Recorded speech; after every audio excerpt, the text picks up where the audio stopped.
Saudi আরবে হজের সময় এবার গরম নিয়ে রীতিমতো লঙ্কাকাণ্ড শুরু হয়েছে। কেন এই অস্বাভাবিক গরম? আর কেন এত মানুষের মৃত্যু? কেন মৃত্যু ঠেকানো যাচ্ছে না? ধারণা করা হচ্ছে প্রায় সহস্রাধিক মানুষের মৃত্যু ঘটবে। ইতিমধ্যে 6 থেকে 700 মানুষ মারা গেছে। আরো অনেকে অসুস্থ হয়ে বিভিন্ন হাসপাতালে চিকিৎসাধীন আছে। এই গরমের জেরে কেন এত মানুষের মৃত্যু হলো? তিউনিসিয়ার একজন মন্ত্রী পর্যন্ত বরখাস্ত হয়েছেন। সেখানে বলা হচ্ছে যে 49 জন তিউনিসিয়ান মারা গেছে। মিশরের আরো গেছে, বাংলাদেশ, পাকিস্তান, ইন্ডিয়া, মানে সব দেশেই কম বেশি মারা যাচ্ছে।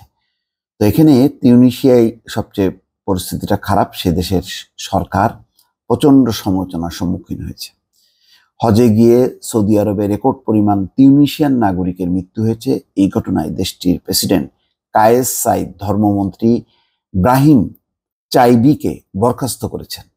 এই মৃত্যুকে কেন্দ্র করে ব্যাপক সমালোচনার মুখে পড়েন তিউনিসিয়ার প্রেসিডেন্ট অফিসের বরাত দিয়ে এই তথ্য জানিয়েছে রয়টার্স। আসলে গণতন্ত্র থাকলে যা হয়, তিউনিসিয়া যেহেতু একটা গণতান্ত্রিক কান্ট্রি, সুতরাং সে দেশে মানুষের সমালোচনাকে সরকার গ্রহণ করে এবং সেই কারণে তারা তাৎক্ষণিকভাবে রিয়াকশনও নেয়।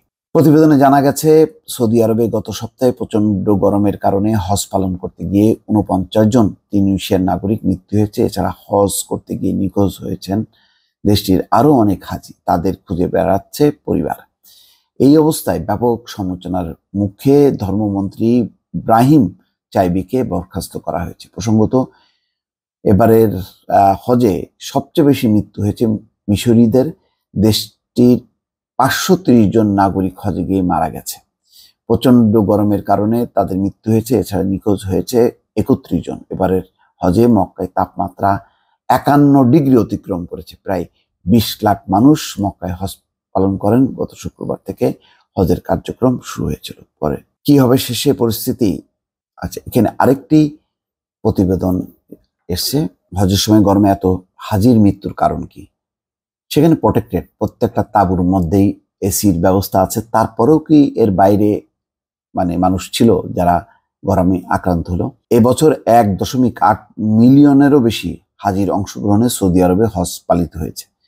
হজে মৃত্যুর ঘটনা আগে ঘটলেও এবছর তীব্র গরমে হাজিদের আরো ভয়াবহ অভিজ্ঞতা হয়েছে।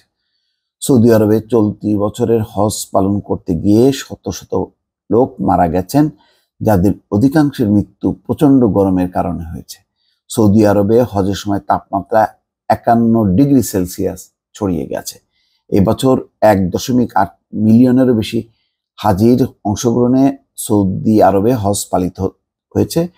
হজে মৃত্যুর ঘটনা আগে ঘটলেও এবছর তীব্র গরমে হাজিদের আরো ভয়াবহ অভিজ্ঞতা হয়েছে। বার্তা সংস্থা এএফপি বলেছে, হজের সময় মিশরের 658 জন নাগরিক মারা গেছে।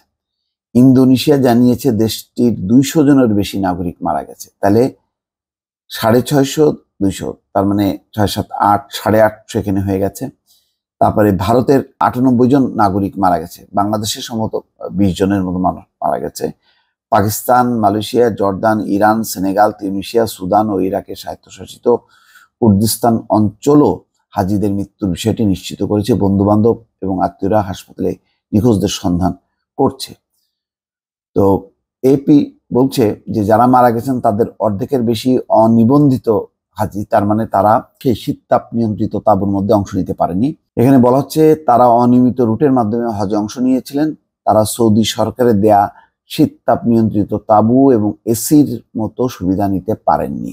তার মানে যেসব শীত তাপ নিয়ন্ত্রিত তাঁবু আছে তার ভেতরে তারা আশ্রয় নিতে পারেনি, যেহেতু তারা নিবন্ধিত হাজি না, অনিবন্ধিত। সুতরাং তারা মৃত্যুর মুখে পড়েছে। এবং মিশর, যারা দরিদ্র দেশগুলো, তারা ওই নিয়ম মাফিক নিবন্ধনের বাইরে তারা কম খরচে হজ করতে চেয়েছিল, তারা এই দুর্ঘটনার শিকার হয়েছে। শুক্রবার জর্ডান বেশ কয়েকজন ট্রাভেল এজেন্টকে আটক করার কথা জানিয়েছে, যারা মক্কায় হাজিদের অনিবন্ধিত ভ্রমণে সহায়তা করছিল। মিশরেও একই ধরনের তদন্ত চলছে। সৌদি আরব সাম্প্রতিক বছরগুলোতে হজে নিরাপত্তা ব্যবস্থা বাড়ালো। অনিবন্ধিত হজযাত্রীদের জন্য দেশটির নিরাপত্তা ব্যবস্থা সমালোচনার সম্মুখীন হয়েছে। হাজিদের মৃত্যুর বিষয়ে সৌদি আরব এখনো কোনো মন্তব্য করেনি। সৌদি আরবে হজের সময় গরমে এত হাজির মৃত্যুর পেছনে বেশ কয়েকটি কারণ রয়েছে বলে ধারণা করা হচ্ছে। মূলত আসলে প্রচন্ড গরম এবং সৌদি আরবে ভয়াবহ তাপপ্রবাহের কারণে হজযাত্রীদের মৃত্যুর সংখ্যা বেড়েছে। তাপপ্রবাহ, পানি শূন্যতা থেকে হাজিদের রক্ষা করতে সৌদি স্বাস্থ্য মন্ত্রণালয়ের সতর্কতা সত্ত্বেও অনেকেই তাপজনিত সমস্যা যেমন হিট স্ট্রোক বা সান স্ট্রোকে ভুগেছেন। আয়েশা ইদ্রিস নামের একজন নাইজেরিয়ান হাজি বিবিসিকে জানিয়েছেন, প্রচন্ড গরমের জন্য তাকে ছাতা ব্যবহার করতে হয়েছিল এবং ক্রমাগত জমজমের পানি দিয়ে নিজেকে ভিজিয়ে রাখতে হয়েছিল। এই হচ্ছে দর্শক পরিস্থিতি। মানে এবারের হজে সবচেয়ে বড় আলোচিত বিষয় হচ্ছে গরম, যে গরমে কোনোভাবেই হাজিরা সহ্য করতে পারছে না এবং তাঁবুর বাইরে যে সমস্ত হাজি অবস্থান, তাদের অবস্থা খুবই শোচনীয়। দর্শক ভালো থাকবেন। আল্লাহ হাফেজ।